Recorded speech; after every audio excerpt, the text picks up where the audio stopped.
I have found that AI is always consistent and a little bit more reliable than people sometimes. It's known to cause frontal lobe degradation, which is basically dumbing down our thinking. A lot of creatives tend to not like it Should because creatives be afraid of AI? what happens when people say they don't like it, specifically creatives, is that they're ignorant.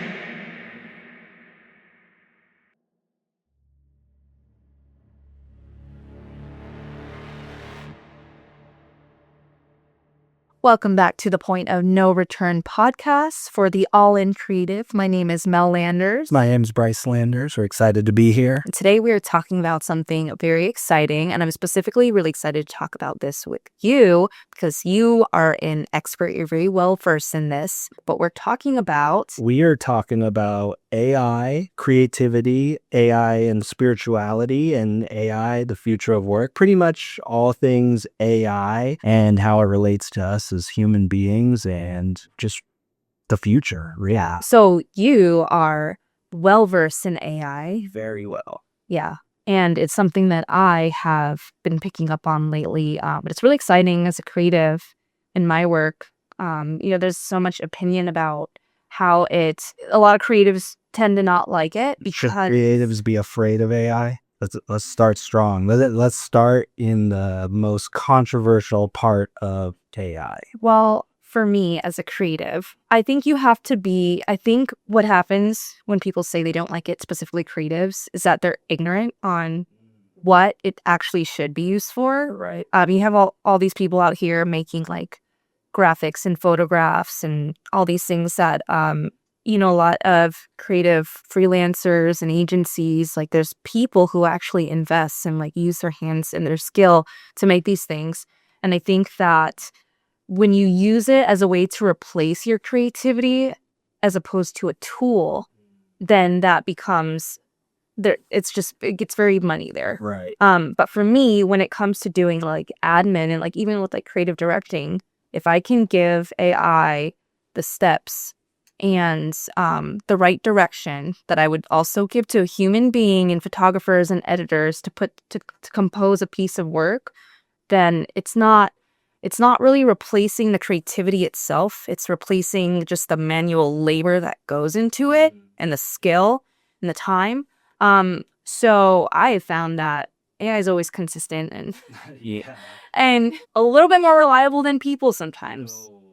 Yeah. What do you think? Well, I want to ask you, what do you think replacing your creativity looks like with AI? You mentioned it, that as long as you don't replace your creativity, you just do the other stuff and replace that. But what would it look like for somebody who's replaced their creativity?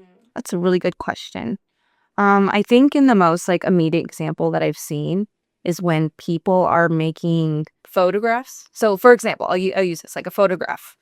You can go into Gemini. We did it earlier. It's the test. But you can go into Gemini and say I'll use the example of what we did earlier. Create an image of a pit bull on its back, and just like Kobe, and looks just like our dog, and that's it. And then you're like, cool, I'm using that photo. Versus another instance where a photographer understands composition and lighting and knows the angle, right? And so with the AI, when you're outsourcing it to AI, you're just asking it to none of your skill and just that human touch that goes into creativity and the way that you are viewing. I think with creatives, the way that we view a story and view reality is our creativity.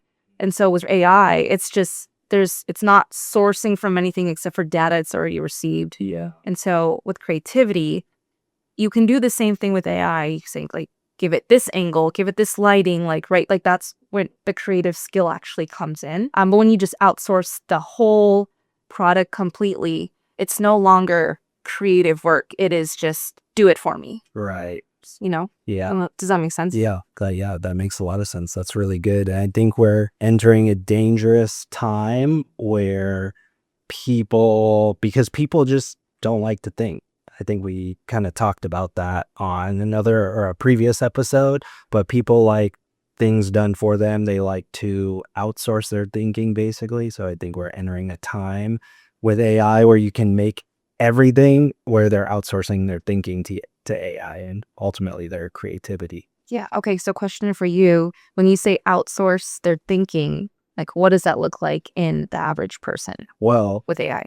on AI, so I just read something today that said social media, specifically short form content, scroll like reels, YouTube shorts, and TikTok videos, is known to have cause frontal lobe not damage, but it's known to cause frontal lobe like degradation. So it's like your frontal lobe is going backwards the more you consume shorts, which is basically dumbing down our thinking. And so outsourcing our thinking has started with reels. It started with short form content where you just want to ingest content fast. Like, how can I just get straight to the point? And I'm sure you've experienced it watching a movie. You're like, this movie is going really slow, even though it's like just a normal pace movie, but it's because we've like gone so far backwards from social media, like messing with our low.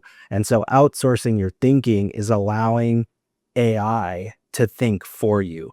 And the way that I would describe it is like if you are constantly going to ChatGPT, Gemini, Claude, and having it process a situation for you.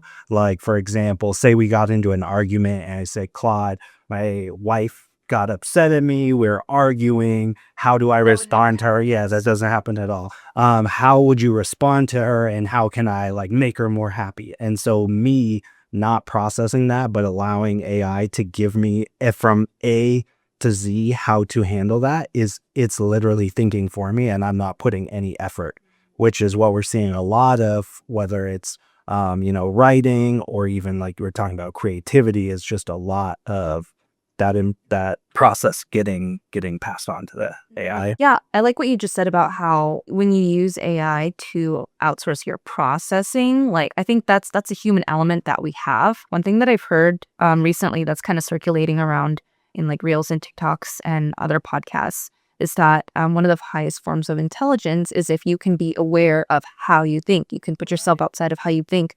And I think that when we outsource that to AI, it's like you said, you're outsourcing that processing. And I think it's really important for us to one, feel the processing, feel the grief, feel the emotions, because it gives us an opportunity to like tap into that and put ourselves outside of that and be aware of, okay, how am I thinking? What is the pattern of like how I react to certain circumstances? And how is that bringing me to this point that I'm at now, right? Where you're trying to grow and change your life.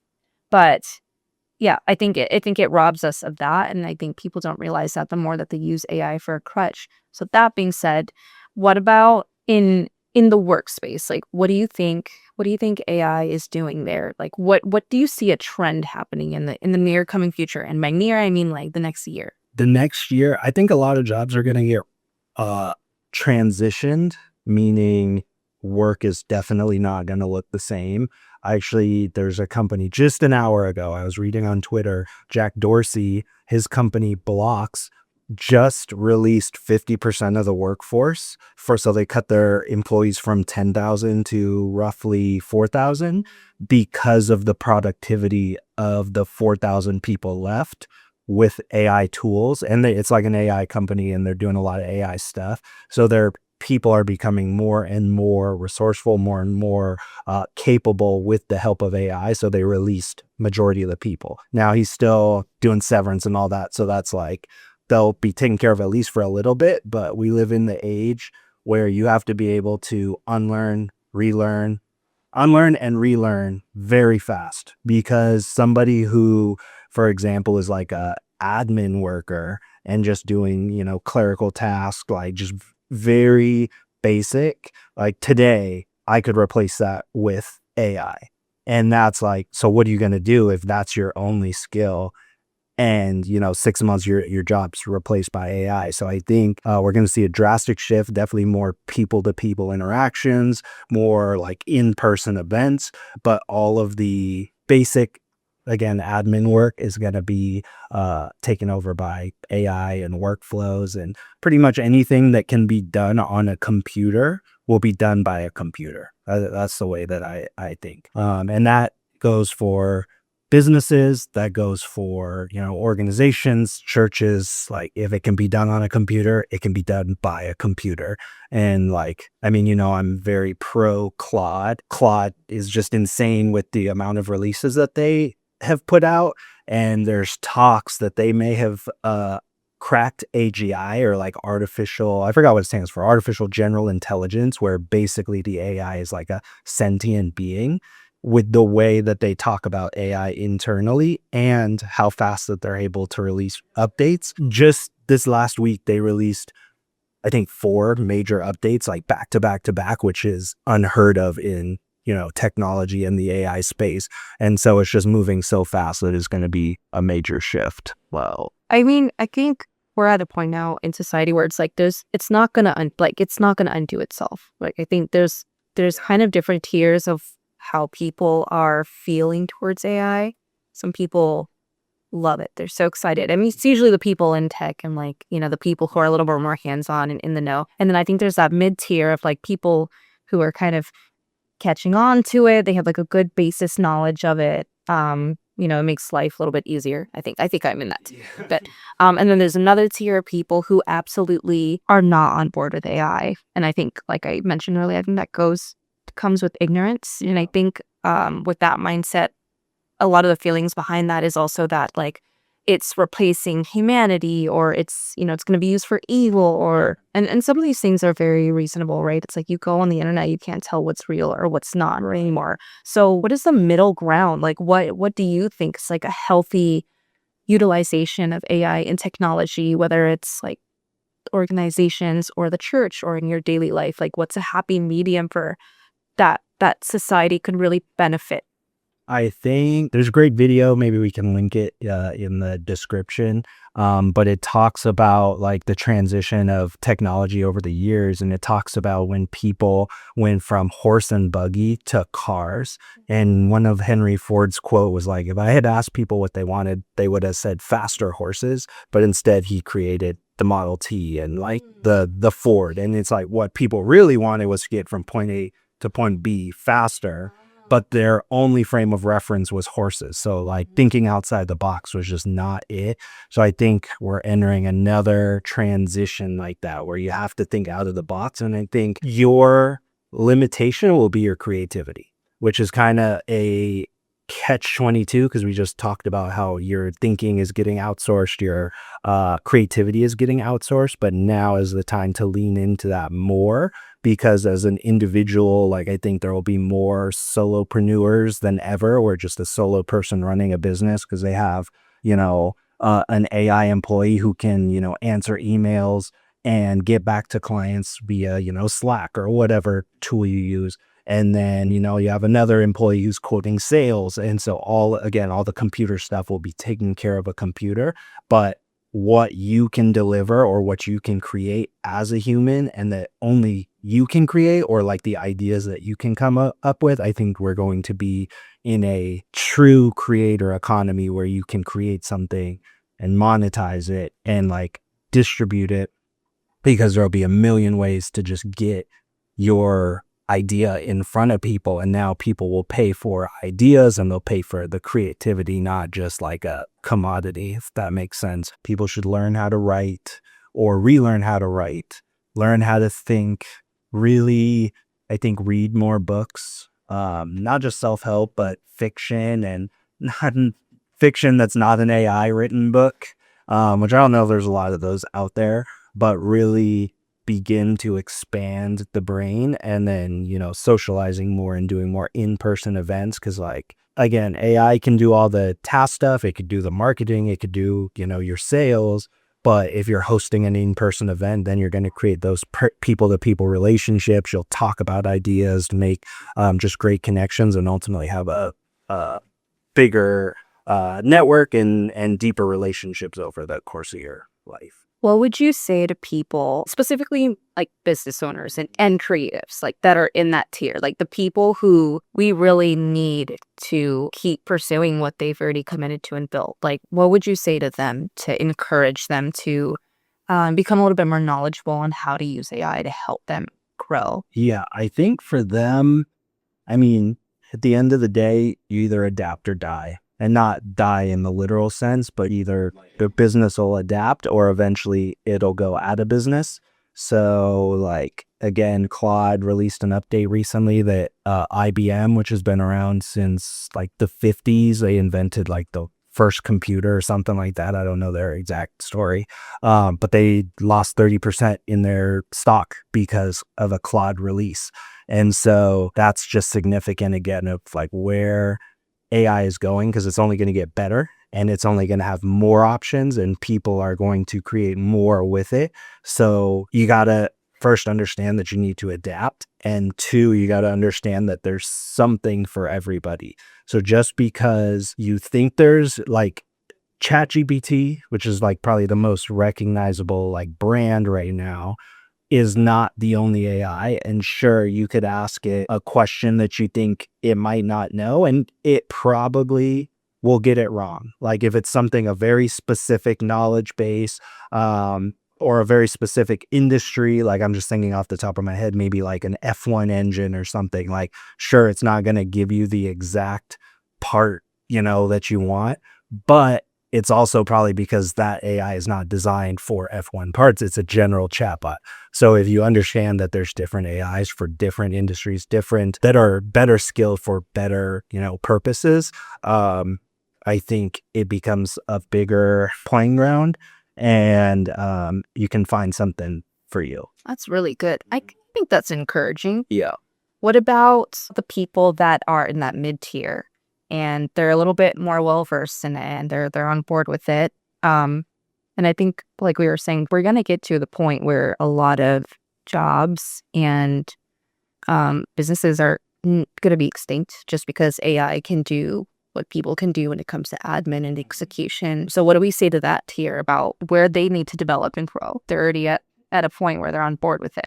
I'm very bullish. Oh wait, no, that's right. Yeah. Bullish. I'm bullish on communications. I think I'm very pro communication, that those people should learn how to communicate better, not only verbally, but again, written, so they know how to write and articulate their thoughts better. Specifically, peer to peer, like person to person, like we're having a conversation now. And so social interactions get become more valuable. So understanding how to socialize, but also from the written standpoint, like if everything becomes AI, we could live in a prompt generated society, basically, where everything we do is prompt generated. Like, hey Claude, like spin up a podcast image so we can have a background or whatever, like while we're sitting here. That's freaky. But yeah, well, exactly. Like, Is that could I be mean, like it's realistic, but it just feels so far out to the future. yeah, or like you walk into an office building and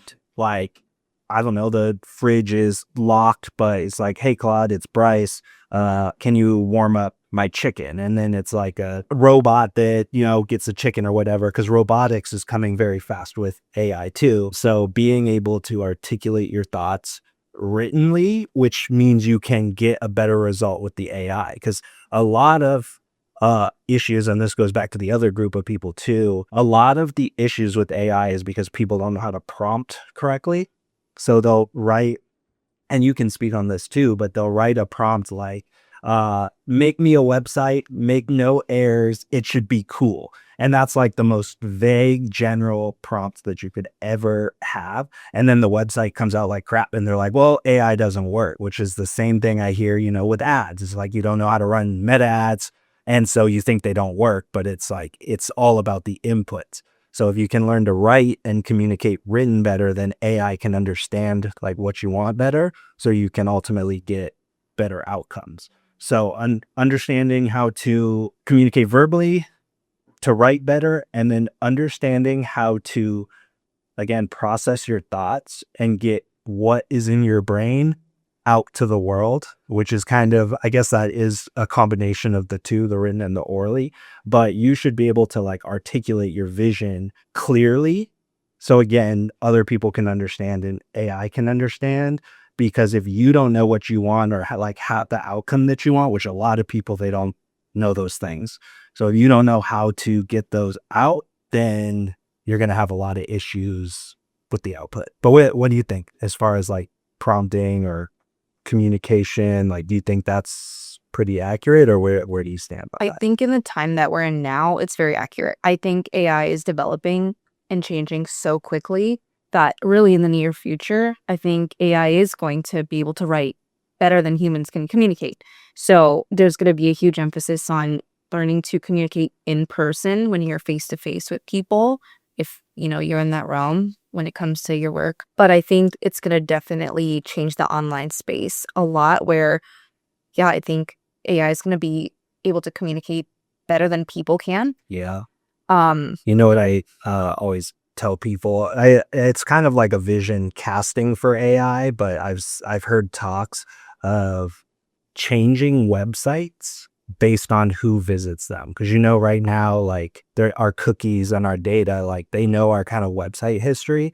But imagine if you went to a website like our agency site, for example, and if you were a business owner that runs like a real estate business, the whole website would change to be solely based on real estate. Whoa. But then if you were like your dad's company and a grill company, then everything changes for grills. Or if you're like an auto detailing business, so depending on who the user is, AI like changing the site and making it different every single time it's visited. Like same core concept, marketing, all that, creative brand, but it's tailored specifically to like not even just a demographic group, but to you, the actual user. Like, hey, Melissa, this is our agency site, and it's like copy and images that you would resonate based on your like patterns. Wouldn't that be insane? Yeah, I mean, It's not that far off. it's already happening now. Like you go on your algorithm and your Facebook and on Facebook, no one watching here. Yeah. But like when you're, online browsing, like the ads that you get, and I think AI is just going to expedite it, and it's going to understand us because it's just pattern recognition. Yeah. So I mean, that is like the first AI, the social media algorithms. that's true. So we talked about the first group and the second group. What would you say to someone like you who kind of uses AI? I mean, I tell you almost every day about some new tool that's so cool, and you're like, oh, I got to try that. But what would you say to someone who's like familiar, but definitely like you're non-technical, but you still like get a lot of use out of AI? What kind of advice would you give to somebody, whether is fearful of AI or is kind of in the middle? Well, I'm going to speak to in the middle because I'm not fearful. Well, actually, I'm not fearful of it. And I actually had a conversation with someone a few weeks ago who was giving me service, and they expressed their feelings towards it. And we had a good conversation, but the way that I explained it to this person, especially when it comes to our work and AI and using AI for other businesses and entrepreneurs and what we do and our service to them, is that AI can do and fill in for all the things that entrepreneurs are spending all their time on doing, all this executive admin things that really rob you of you actually working in your zone of genius or doing the thing that you love. And it allows you to buy back your time so you can actually spend that time and energy with your family and your friends and doing the things that you love and really like perfecting your craft and like why you got into doing business and like, building whatever it is in the first place. Because I think it even goes for churches, right? It's like so many people go into a certain field thinking that they're going to just strictly do the thing that they love, but because it requires so much systems and executive functions to sustain that, the person who's the founder usually ends up doing all the not fun things. And I think I can relate to that. Like if I wash the dishes in the morning or do any type of clean work, like I've already exhausted just so much of my creative energy that I'm like, I don't have anything left over for the work that I actually want to do. Or when it comes to emails and messages, that's why people get drained from like messages and emails and meetings, right? It's like all this energy exerted that you don't get to use for your creative work, whatever you're building. And for the people who are in the lane that I am in, and I'm maybe speaking to myself, but like just constantly learning about it. I don't think I'm afraid of, for me, I don't think I'm afraid of AI ever replacing me, because I think just God created us as humans in his image, and AI was not. So I think that God leads the way, and I think that we have this innate design to be creative and constantly evolve, because that was God's design for us. As it's an upward spiral of developing and creating and becoming better.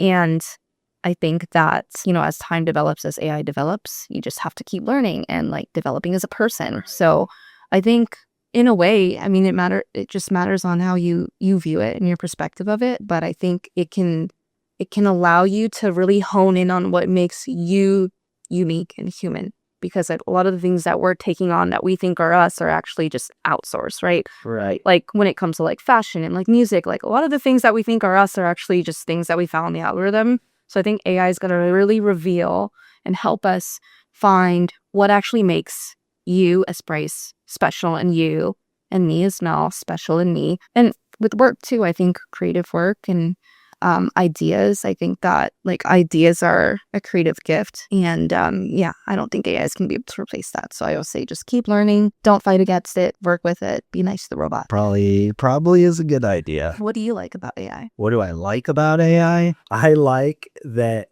I'm technical enough to understand code, but I was never. As Vantage. Yeah, I was never technical enough, because my story is interesting because I'm a self-taught developer. So I learned off of YouTube. I took a couple courses and I started learning how to code in 2022. And the like software engineer gold rush was like 2020, maybe 2018, I think, to like 22, like right when I started to learn, and at like the tail end of 22. And then I got hired. And then shortly after, so I think maybe for about a year, I was like in a role, like a technical role, coding and doing all of that. And then ChatGPT came out like shortly after that. And our job was to test it and research it. And there's been, a million different tools, but I remember being like one of the first few people not first few people, but like in our company and just friend groups, etc., first people to really start to use it and know what it was. And so because I was technical enough, like I understand how code works, and so I can see the back end, but I was never good enough just for lack of experience, because I just didn't practice enough. And so my background gives me an edge where I can understand like what AI is doing and how to maximize it from like a code perspective. But now it just makes all of the developing, like our website or other websites, it just makes it so much easier, where I know what to change and how to change it, so I can give, again, very specific directions, which is just communicating well. So I'm excited about that, but I'm more excited for like AI agents to be more like complete. Like they're already really good as it is if you can use them, but like being able to initiate tasks a little bit more, I'm really excited about. Initiate tests more. Yeah. So let me think. So today, actually, not yesterday, I showed you. So I did an AI workflow that was basically like, I want to make a like a database to be able to like quote certain things for your dad, right? And the database, I took a spreadsheet just that was kind of made by one of the employees. I took a spreadsheet, put it in AI, said, give me the outline of this database, like, but I wanted to do XYZ, which I don't remember, but there was like 20 different things I needed it to do. It gave me a prompt, and then I took that prompt and I put it in another AI, and it connected to Notion, opened Notion, created the page, and created the whole database, and I didn't do any of it. And so like to be able to start that task where I would just like say, hey, do this from scratch, which I probably could have done specifically for that task, but for every task. Like, imagine if we're sitting here, it just said in a prompt like, hey, we're about to head home, start the oven and start cooking dinner or something like that. I mean, that's a Gonna make us PB and J's. I would be that's pretty crazy. But any like business use case, like from onboarding a customer to I don't know, talking to your team, building, playbooks and SOPs to, even running your advertising. Like that would be sick to just run a prompt to start the prompt, generate all the images, all the videos and realistic videos, and then it deploys it in, whatever ad profile that you're running, and then it analyzes the ads after a few days, gives you the feedback, and just does it all automatically from that one prompt. Which, again, AI is pretty much there, and some people are already doing that. You just got to combine the right workflow. I am not, so that's fine, but I'm excited for it to get even easier as the days go on. It's funny because that is effective and it works if you already have a general knowledge and understanding of what you're doing, right? Like you're making a spreadsheet, you have to know the information, right? Like there's certain principles and information that you have to accumulate on your own. It's not AI, like it's not a do it for you. You still have to have a basis knowledge and give it the right instruction.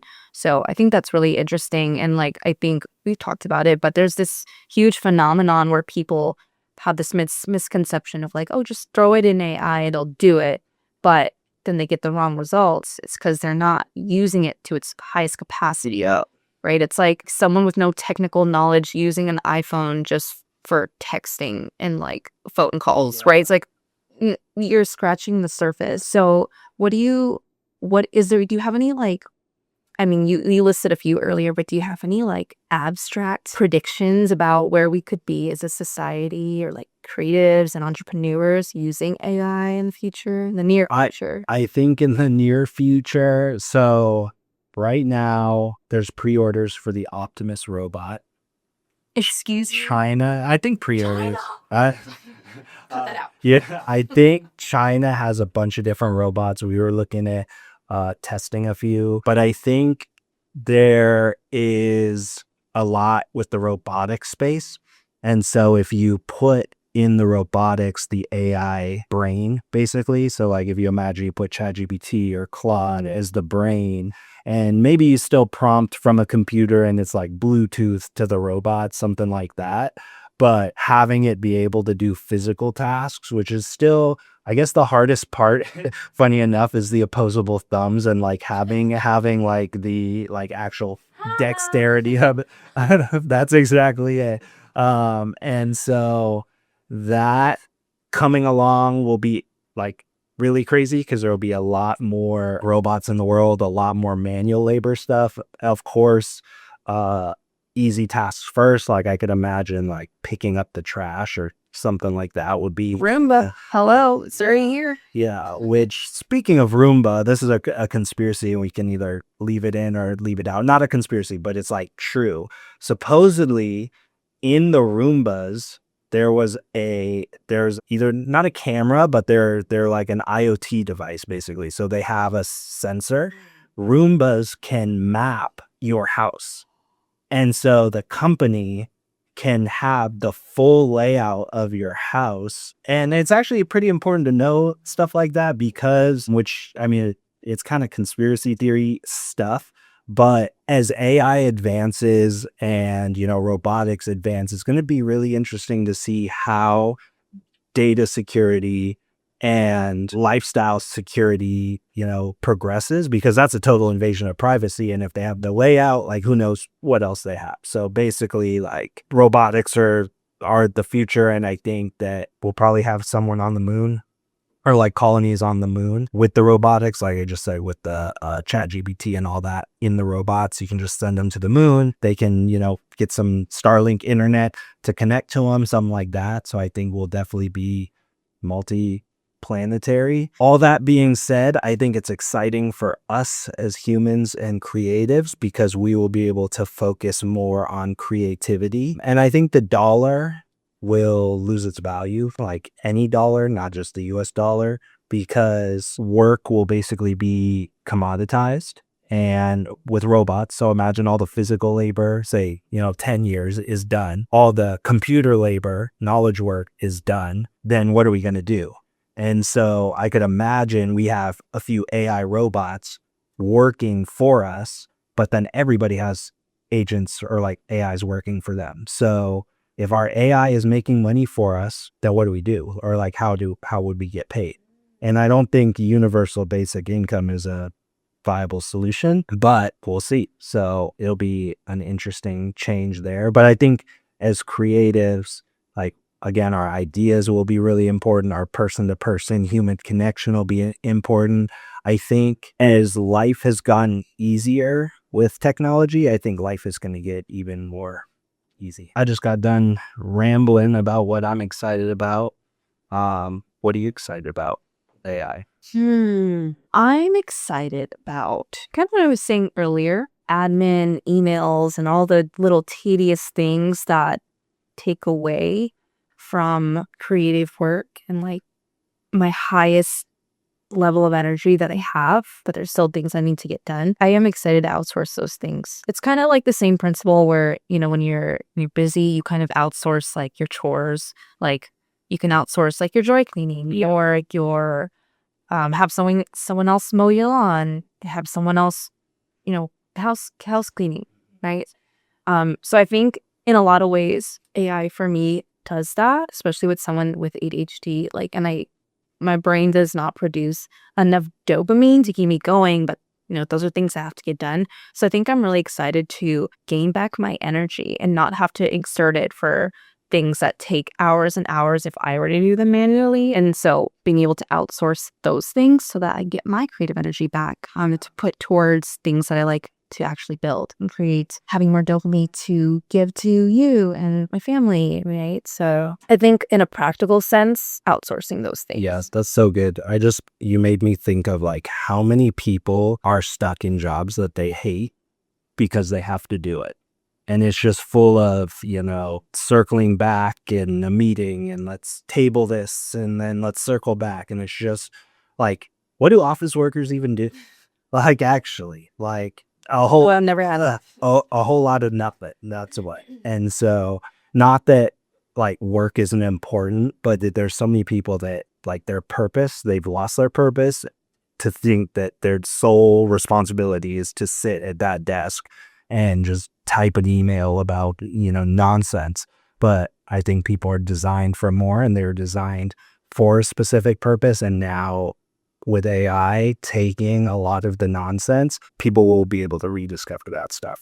Yeah, I like that so much. I feel like that really like gets me excited and it lights me up for other people because majority of our culture is that it's people going to work because they have to. And I think there's this like misconception that people have conditioned themselves to believe, and it's not true, that you can just go to a work and like go to a job and they detach that from, they like almost like compartmentalize it from everything else. Yeah. Which it's gray area. But I think like you're saying, I think that it's not about the job itself, but I think it's about the purpose that you find in the job. And I think so many people are living in a way that it's an obligation to go to work, right? But if you're really fully living and doing work that is aligned with like what brings you purpose, and it doesn't have to be this like major life-changing thing or task. It's like purpose is very subjective to each person. Right. And you'll know because you'll be living in it and you feel it. And I think just like the way it affects our personal energy is how you can measure that. But I'm excited for more people to get that back. If they actually lean into allowing AI to do those things, and like if it puts them out of that job that's just an obligation for them, and it kind of forces them to find something that allows them to live in the purpose and be uniquely them, I think that's the best thing that could happen to society and humanity as humans. Like that is our design, is to live in our unique purpose. Yeah. I think it's kind of a full circle moment because again, Henry Ford gets a lot of the blame because he invented the assembly line, but that whole industrial revolution created, like, we went from agricultural revolution where everyone was farmers and you lived off the land. And during that time, I think people had a lot of purpose, which was like, steward their land well, steward their animals, master their trade, focus on your family. And then the Industrial Revolution made the factories so people would go into the cities and work. And the factory lines, and then the lifespan got shorter, I think. Maybe it got longer because of better conditions.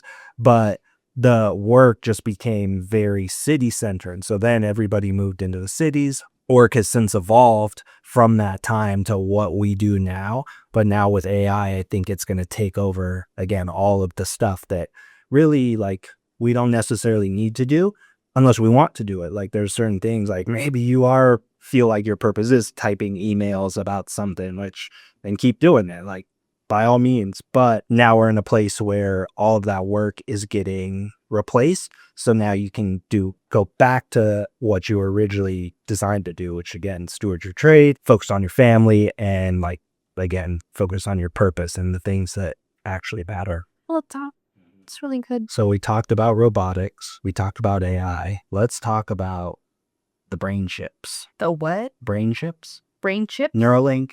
So with chips. chips, yeah. So with robotics, there will be a mix between the two, like augmentation, or I guess cyborg stuff. I mean, right now people get, kind of not robotic limbs, but they get, prosthetics and stuff. But we're definitely entering the stage, which this could be a whole nother conversation, of health and peptides and where the state of health has gone with all the advanced research.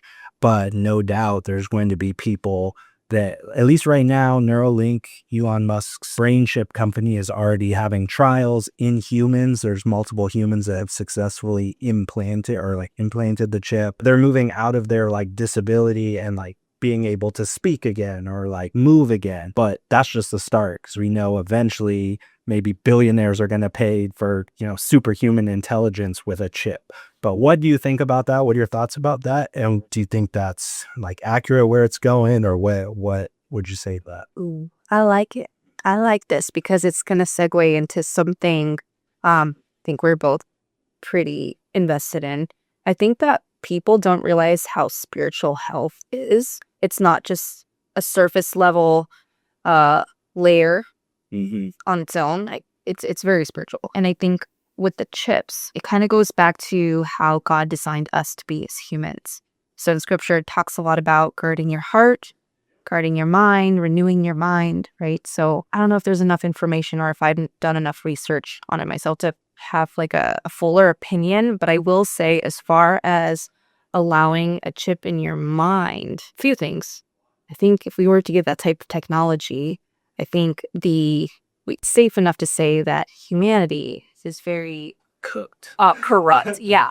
Cooked and corrupt. So my biggest concern with that would be okay, well, the people or whoever is behind those things, what if the wrong person gets access to our minds? Right. And that's I'm not outsourcing no, you're not going to get my mind. I actually have a thought to remind me. It's more AI talk, but yeah. Okay. And I think when it comes to body parts and all those things, it's there's a fine line between us wanting to live forever and also utilizing technology that we've been able to create as humans, that God gave us the gift to create, to live eternally and be God. So it's very I don't think there's any definitive opinion I can have on that because it's so gray. But I will say definitively, outsourcing your mind and your thinking and allowing a chip in there is it's the same thing as being influenced by the algorithm and being conditioned by what you see on the internet and propaganda. It's all those things expedited in a chip, and you're getting an immediate access to controlling your thoughts and being conditioned. And obviously, we know that it's easier to control people when you have access to the thinking, and it's even more evil when you're conditioning it and manipulating thinking for your own gain. Yeah. Whatever agenda is behind that. So I think it becomes really spiritual with that. Yeah, those are my thoughts so far. So you got me thinking, which I forgot to say about AI. Apparently, there's just a report recently. Somebody used Claude. It was a group of hackers. I want to say it was a group of hackers, 2 days ago. They used Claude to steal all of the Mexican government data. They hacked the Mexican government using Claude. Okay. Which is, it's a sign of whether how fast technology is advancing, how impactful AI is. There's not security in most governments. So that's like, I mean, there's already hacker groups as there is, but AI is going to speed that along. And so what you're saying about a chip in your brain, giving that data to the wrong person, which it would be nice if we could trust people and know that they were going to do the right thing, except that's not the case. And we are just, sinful by nature. And so you do have to be very aware of those real consequences, that there's a lot of bad people out there, or not even bad people, but just neutral people. And neutral, as we've talked about before, is just you're going backwards by default. And so if your chip data is not protected, somebody who hacks the Mexican government could hack your chip data, which maybe there's no consequences to getting access to the actual chip. But if they have all of your brain data, all of your thought data, well, then again, they can influence you. They can tell you how to think. And I mean, the algorithms are already telling people how to think, and it's like the first version, but now that would be the next version. And I think we would get to a very dangerous place in society. Whew. I mean, that opens up so many doors to all these different types of conversations. But specifically, one I kind of want to lean into is like maybe some encouragement for someone listening as we start to wrap it up here a little bit. But on that topic of AI and people behind it, and knowing that so much of humanity, I don't want to say so much. There are people who are corrupt. Yes. And so I think we have this responsibility as people, the people led by God, and then also people who do want to contribute to making the world a better place. I think that you have so much more responsibility if you have this desire to bring peace to the world and help contribute to a better society, then you have an obligation to learn how to use these tools and be updated so that it's in the hands of the right people and people who want to do good with it. Because I think it's a condemnation of the technology and the AI itself, but it comes down to the people behind it, which makes it bad or good. It's not about the thing itself. So I think with that, we have a moral obligation to learn it so we can use it for good and contribute to a better society and a better future. I agree. There's a quote that says all it takes for the forces of evil to prevail is for enough good people to do nothing. That's good. And we are on the tipping point of that, where and that's, going back to the beginning of the conversation, where people outsourcing their thinking, frontal lobes getting smaller, it's the tipping point basically. But like you said, if you do have that desire, God put that in you for a reason, to help people, which is why I think in-person meetups and developing relationships and friendships, all of that is so important. So you can have discussions like this. The tools are nothing, they're not good or bad. It's just what you do with it, just as the person. So again, there's bad people that can use tools, but the tool itself is neutral. But if we have enough good people doing stuff, then we can definitely progress as a society. And I think the positive, of course, is as we develop relationships, as we create those bonds, we will not be swayed by the technology. We'll be swayed by our friends, and we'll be able to talk. And it's a very real thing when a friend comes to you and they say, hey, I don't like how you're acting with XYZ, or I don't like what you're saying on social media. You should really check your spirit and see what's going on, or just talking to you through the issue. And so I think we're entering that space of again, going back to real relationships, and there's a lot of hope. So we've talked about some negatives, but there is so many more possibilities. There's so many good things that can come. And if nothing else, it makes all of the technology worthless, so that we have to focus on people. That's really good. Yeah, it all comes back to people at the end of the day. So I think it was a really good last point. This was a really good conversation. So great. Thanks for showing your expertise. Oh, of course. Of course. So As well. Stay tuned for the next episode. Thanks for listening. We hope that served you well and you got some use out of it, and it encouraged you to learn and keep wanting to grow and develop and use AI as a tool to enhance your life and contribute to society for the better. See ya. Neste.